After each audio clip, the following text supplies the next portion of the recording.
네, 안녕하십니까. 네, 저는 현재 마장동 호랑이 컨설턴트로 있고요. 본업은 한양여대 외식산업학과 교수입니다. 우선 제 소개를 잠깐 드리겠습니다. 저는 그 국순당이라고 여러분들 잘 아시는 그 백세주와 막걸리 제조회사에서 10년 좀 넘게 마케팅을 했었고요. 그 다음에는 이제 르꼬르동블루라고 르꼬르동블루 숙명 아카데미에서 총지배인을 한 5년 좀 넘게 했습니다.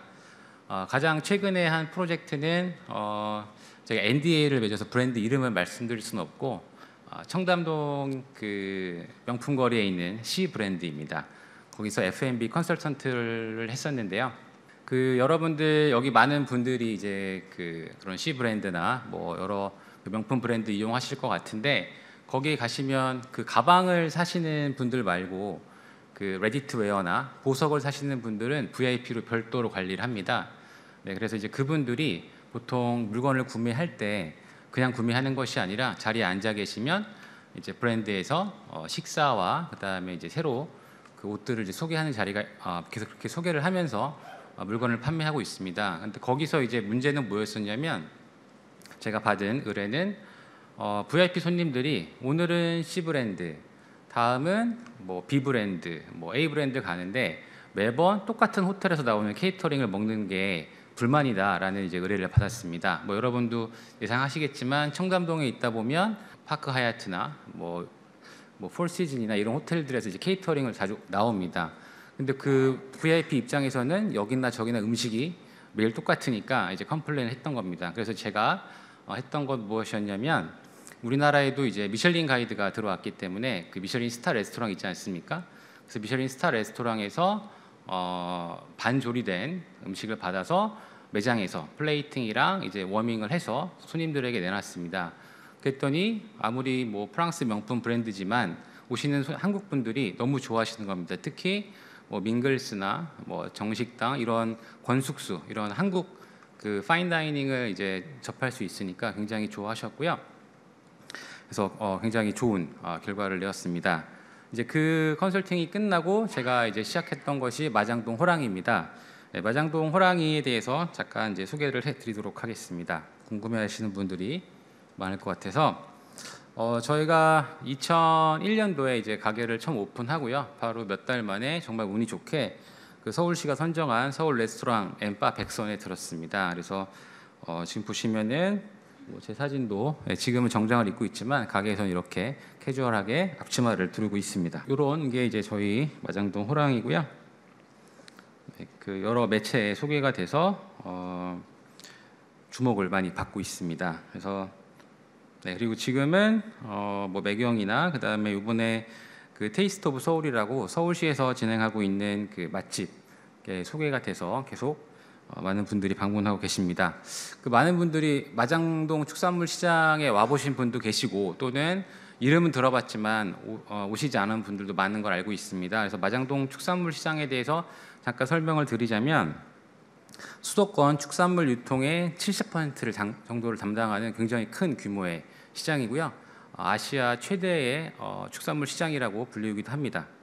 그래서 여기 좋은 점은 이제 그 대형 마트보다 20-30% 싸게 거래된다고 하는데 제가 현장에 있다 보니까 물건이 싼 것 같지는 않습니다. 싼 것 같지는 않고 다만 대부분의 그 도체들, 고기들이 반 덩어리씩 와가지고 여기서 해체 작업이 일어나기 때문에 그래도 가장 좋은 질 좋은 고기들을 현장에서 도매 또는 소매로 판매하고 있는 것은 사실인 것 같습니다. 저희 마장동 호랑이는 바로 여기에 위치하고 있습니다. 여기 보시면 그 축산물 시장 북문인데요. 북문에 들어와서 이제 그 가운데 자리 잡고 있고요.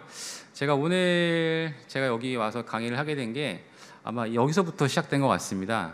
경계가 애매한 그런 걸 저는 참 좋아합니다. 빅블러 시대라기도 하고 저는 개인적으로는 이제 브레이킹 캐테고라이제이션이라고 하는데 뭐 채널이나 캐테고리를 이제 깨는 것들을 굉장히 좋아하는데요. 여기 보시면 정말 옛날 축산물 시장인데요. 옆에 보이시면 살짝 그 현대 아파트가 보이실 겁니다. 그래서 여기는 많은 사람들이 그냥 시장통이라고 생각하는데 이 반쯤 걸쳐 있는 게 이제 마장동 현대 아파트의 현대 상가입니다. 그래서 제가 이거를 한 1년 정도 이제 시장 조사를 하다가 마장동 축산물 시장에서 제일 깨끗한 건물이 여기 있고 밖에서 보이기에는 전통 시장이지만 아파트 상가가 있구나라는 거를 이제 어떻게 알게 됐습니다. 그래서 저희는 여기 3층에 이제 가게를 입점하게 되었습니다. 처음에 이 현대상가는 축산물 시장의 동네 세탁소였습니다. 제가 입점한 이 3층은 학원도 있고요. 보시면 굉장히 허름한 동네 세탁소였고요. 처음에 보고서 깜짝 놀랐을 정도로 이런 곳이 있구나 아직도 이렇게 생각을 했는데 제가 이 곳을 또 골랐던 가장 큰 이유가 이제 시장 조사를 해보다가 보니까 마장동이 서울 시내에서 갈비, 삼겹살, 고깃집 매출이 평균 2.67배 높다라는 것을 이제 찾아냈습니다. 그리고 유입 인구가 40% 넘을 정도로 굉장히 유입 인구가 많다는 걸 알았고요. 결국에는 이제 특성화된 동네, 그러니까 그 마장동이라는 그 아이덴티티가 그 소비자들에게 주는 그 축산물 시장이라는 그 스페셜리티가 있기 때문에 손님들이 많이 찾는다는 것을 알게 되었습니다. 또한 전통 시장에 들어가면 온누리 상품권을 쓸 수 있습니다. 아마 그 와인 좋아하시는 분도 아시겠지만 그 여러 전통 시장 안에 있는 와인 샵들에서 온누리 상품권을 통해서 가격을 조금 더 저렴하게 구매할 수 있습니다. 처음에는 이제 이런 계획을 가지고 가게를 준비했습니다. 나름 굉장히 열심히 준비를 했었고요. 그 당시에는 이제 제가 국순당에 오래 있었기 때문에 팜8이라고 이런 스마트팜 하는 기계까지 받아가지고 넣으려고 했었는데 욕심이 너무 컸던 거죠. 14평 가게에 저까지 넣으려고 하니까 도저히 공간이 나오지 않아서 이제 뺐었고요. 뭐 제가 인테리어 전문가는 아니기 때문에 여러 샵들 인테리어 관련자 분들과 미팅을 하면서 이제 컨셉을 잡아 나갔습니다. 그 많은 분들이 아니라 뭐 마케팅에서 또는 경영학에서 이제 뭐 4P 뭐 마이클 포터의 5 Forces 뭐 이런 거 하면서 많이 이제 또 하는 게 STP잖아요. 저는 그 포지셔닝이 굉장히 중요하다고 생각을 합니다. 그 포지셔닝은 결국 소비자 머리 위에, 소비자 가슴 속에 나의 브랜드가 어떤 위치로 갈 것인가가 되게 중요하지 않습니까? 그런데 포지셔닝의 이제 한계는 오늘 이제 유통혁신 포럼에서 말씀드리는 것처럼 내가 어떤 캐테고리에 들어가야 된다라는 그런 고정관념을 스스로 만드는 것 같습니다. 그래서 이제 그거를 부시기 위해서 여러 시도들을 이제 해봤습니다. 우선 처음에는 와인샵이냐, 와인 비스트로냐, 그러니까 레스토랑이냐, 샵이냐라는 질문을 굉장히 많이 받았습니다.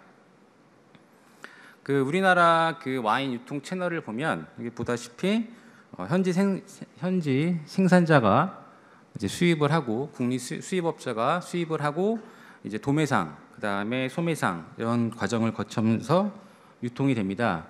하지만 2010년 정도에 그 우리나라 주세법이 변화가 있으면서 수입업자가 소비자에게 바로 직납할 수 있는 그런 시대가 되었습니다. 그래서 기존에 가지고 있던 그런 채널, 유통 채널들이 굉장히 무의미해지게 되었지만 사실은 이거를 적극적으로 이용하지는 않았었습니다. 왜냐면은 다 중간중간에 있는 그 도매나 뭐 소매자나 이런 것들이 그 브랜드의 이제 평판을 또 좌지우지하기 때문에 조심스러운 부분도 있었던 것이 사실입니다. 여러분들이 여기 계시는 다 유통 전문가 분들이시라서 아시겠지만 크게 유통 채널은 물건의 채널은 온 채널과 오프 채널로 나뉘지 않습니까? 그래서 와인도 온 채널, 오프 채널이 있는데 그 온라인, 오프라인이 아니라 와인에서 온 채널은 업장 내에서 음용이 이루어지는 장소를 제공하는 것입니다. 그래서 온 트레이드라고도 하고요, 이제 호레카라고도 합니다. 오프 프레미즈는 구매는 가능하지만 그 장소에서 와인을 마실 수 없는 소매점을 뜻합니다. 그래서 오프는 뭐 백화점과 코스트코, 이마트 이런 것들이 있고, 온은 뭐 호텔, 레스토랑, 카페 등이 있습니다. 네, 호텔, 레스토랑, 카페, 호레카 마켓이라고도 하는데요. 여기 보시면 카페랑 케이터링을 이제 카가 포함하고 있습니다. 그 이제 가장 큰 문제는 저희가 마장동 호랑이를 오픈할 때 코로나가 이제 그때 딱 터졌는데 온 채널이 다 죽은 거죠.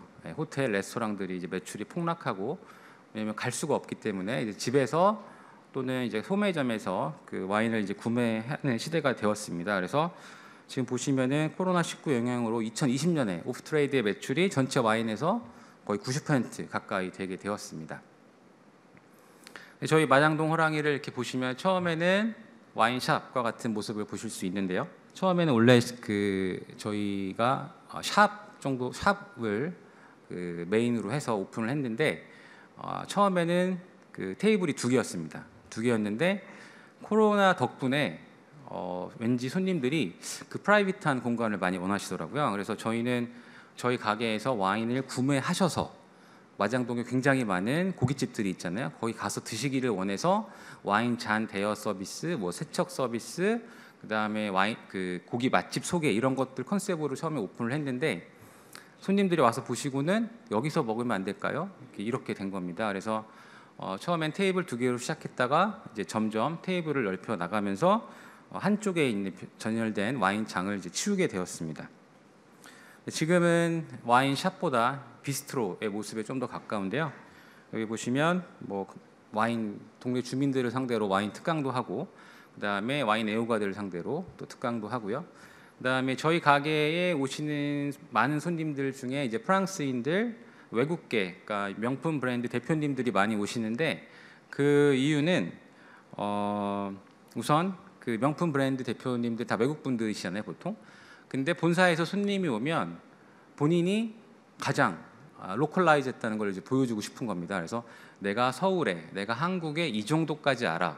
그래서 딱 마장동 축산물 시장에 외국 VIP들을 모시고 오면 깜짝 놀라죠. 왜냐하면 너무 그로테스크하잖아요. 막 소 머리가 날아다니고, 막 내장이 걸려 있고, 막 이런 모습을 보고 날 여기 왜 데리고 왔지라고 딱 오는데 상가 3층에 올라오면 이제 이런 좀 편안하고 아늑한 공간이 있는 겁니다. 그래서 본사에 이렇게 소개할 때 많이들 데리고 오십니다. 두 번째로 말씀드리고 싶은 거는 브레이킹 캐테고리에서 이제 와인, 그 다음에 한국 술, 그 다음에 또 최근에는 하이볼의 매출이 많이 늘었습니다. 사실 저는 와인 쪽 전문가로서 하이볼을 처음에 굉장히 싫어했었는데, 하지만 또 국순당에서 오래 근무했기 때문에 한국 전통주에 대한 애정은 있었습니다. 결국에는 이제 본인 소비자가 원하는 걸 이제 해드려야 된다고 생각을 하고요. 이 표는 이제 제가 매년 한 번씩 와인 시장에 대한 수요 예측을 하는 거고요. 이제 수입사분들께 이제 공유하는 자료인데, 제가 분석한 결과 2030년대에는 지금보다 와인 시장이 2배 이상 커진다는 걸 볼 수 있었습니다. 하지만 이제 코로나를 기점으로 여러분들 기억하실지 모르겠는데 2020년 2분기부터 국내 와인 시장이 70% 성장을 했습니다. 매출로 70% 성장을 했는데 거의 전 세계에서 유례를 찾을 수 없는 성장이었고요. 국내에서도 와인 수입을 시작한 이후로 가장 폭발적인 성장을 했습니다. 하지만 현재 보시면 또 이제 코로나가 끝나고 이제 소비자들이 해외에 나가고, 그다음에 여러 이제 레스토랑에서 또 드시고 하다 보니까 또 매출이 좀 줄기 시작했습니다. 네. 하지만 와인 성장세는 계속 이어질 것으로 보고 있고요. 이때 이제 찾아온 것이 바로 하이볼의 등장이었습니다. 그래서 2021년과 2023년에 보면 이제 와인 시장이 한 12% 정도 꺾였고 위스키 시장이 70% 넘게 성장을 했습니다.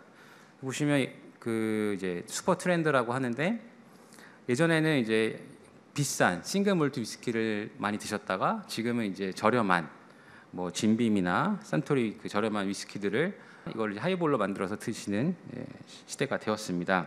그래서 이런 것들에 대해서 지키고 있는 것보단 저희는 이런 결정을 했습니다.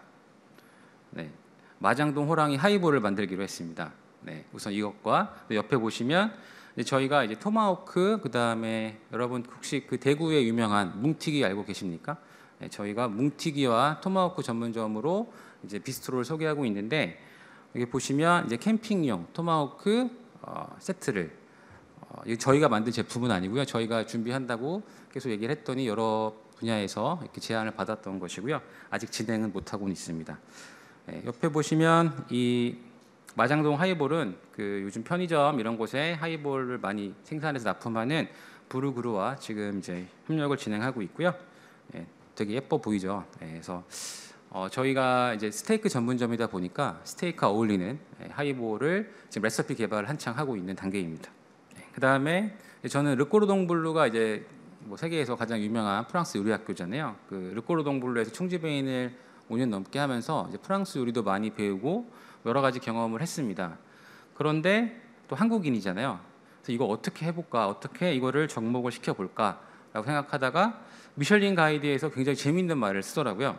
컨템포러리 키친이라는 말을 쓰길래 저희는 그럼 한국에서 이제 마장동 축산물 시장이니까 할 수 있는 것이 무엇일까 해서 보니까 가장 신선한 뭉티기, 그 다음에 스테이크, 토마호크 스테이크를 준비했습니다. 재밌는 것은 뭉티기는 한우고요. 마장동에서 잡지 않습니다. 이제 예전에는 마장동에 그 도축장이 있었지만 지금은 다 서울 외곽으로 빠졌기 때문에 고기를 받아서 저희가 이제 서비스에 그날 잡은 고기를 손님들께 제공하고 있고요.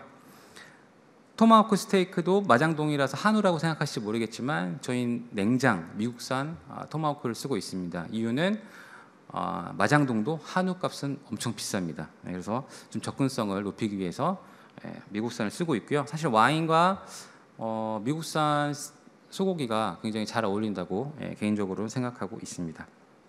자, 그 다음에 이제 파인 다이닝과 캐주얼 다이닝의 중간에서 그럼 어디로 갈까 고민을 많이 했었습니다. 왜냐하면 저는 사실 전공이 이제 파인 다이닝이었는데 이제 CPFS라고 제가 이제 저희 수업 시간에 쓰는 말이 있는데요. 캐주얼 다이닝 프라이스, 그 다음에 파인 다이닝 서비스를 제공하는 겁니다.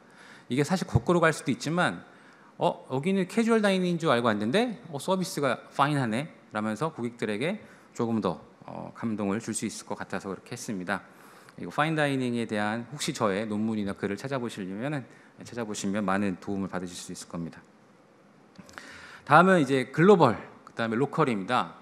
이거를 어떻게 갈 것인가. 그다음에 굉장히 트렌드잖아요. 그래서 옆에 보시면 호랑이 3마리가 있는데 저희 가게의 메인 그림입니다. 오른쪽 호랑이는 샤넬, 왼쪽 호랑이는 구찌풍이죠. 그래서 뭐 샤넬, 구찌 대표님들이 오셔서 되게 재밌다고 하고 가시는 그림인데요. 그 이제 글로컬 하면 뭐 여러 가지 말들이 있는데 저는 마장동 이런 우리나라 서울에 우리나라에 있는 그런 그 우리가 와인 얘기를 하면 AOC라고 하잖아요. 아펠라시옹 오리지널 꽁뜨롤레. 그 지역의 특색을 버리면 안 된다고 생각을 합니다. 그래서 서울의 마장동 그 소고기, 장충동의 족발, 신당동 떡볶이, 뭐 광장시장의 빈대떡이나 육회 이런 식으로 그 동네를 활용한 것들을 이제 그 브랜드로 담아서 와인이나 또는 이제 뭐 해외 주류와 소개를 하면 굉장히 좋을 거라고 이제 생각을 했습니다. 그래서 사실 제가 또 하나 브랜드를 만들었는데 그 오른쪽 끝에 보이는 노량진 백상어입니다. 네. 보시면 Fish your food, not friend 이게 원래 반대죠. 그 만화 영화에서는. 네, 이렇게 해서 지금 노량진 백상어도 상표 등록을 했고 이제 창업을 준비하고 있습니다. 오픈을 준비하고 있습니다. 자, 마지막으로 소믈리에랑 셰프인데요. 이거는 제가 이제 소믈리에 협회 부회장도 하고 있고요. 그다음에 르꼬르동블루에서 일을 했기 때문에 많은 분들이 너는 뭐냐라고 많이 물어보세요. 너는 그럼 셰프야, 소믈리에야? 저희 직원도 저는 셰프인가요, 소믈리에인가요? 이런 질문을 많이 하는데요. 저는 그건 중요하지 않다고 생각합니다. 중요한 거는 결국에 외식업에 있는 많은 사람들의 숨겨진 그 목표는 다 사장이 되는 거 아니겠습니까? 그래서 사장이면 뭐든지 할 줄 알아야 된다고 생각합니다. 그래서 소믈리에와 셰프를 같이 하는 것은 주인, 오너라고 생각을 합니다. 그래서 제가 지금까지 어떻게 그 브레이킹 캐테고리 빅블러 시대에 살아가는 방법에 대해서 소개를 해드렸습니다. 네, 감사합니다.